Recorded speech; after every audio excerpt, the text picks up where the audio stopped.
आपण पुतळे उभारण्यास स्टेशनची नावं बदलण्यात बिझी असताना केरळ सरकारनं मात्र इतिहास घडवणारा निर्णय घेतलाय। ही माहिती ऐकून तुम्हीही केरळ सरकारचं कौतुक कराल, त्यासाठी हा व्हिडिओ शेवटपर्यंत बघा।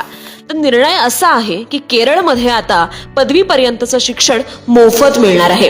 केरळचे अर्थमंत्री के.एन. बालगोपाल यांनी अर्थसंकल्प सादर करताना ही मोठी घोषणा केली आहे। या योजनेअंतर्गत सरकारी आणि सरकार अनुदानित कॉलेजांना ही मोठी घोषणा केली आहे। या योजनेअंतर्गत सरकारी आणि सरकार अनुदानित कॉलेजमधील आर्ट्स आणि कॉमर्स शाखेतील विद्यार्थ्यांना पदवीपर्यंतच्या शिक्षणासाठी एकही रुपया भरावा लागणार नाही।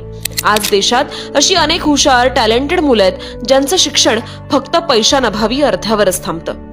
पण या निर्णयामुळे किमान केरळमध्ये तरी पैसा नाही पण स्वप्न आहेत असं म्हणणाऱ्या प्रत्येक विद्यार्थ्याला शिकण्याची संधी मिळणार आहे। हा निर्णय फक्त बजेट मधली घोषणा नाही, हा निर्णय आहे भविष्यात गुंतवणूक करण्याचा।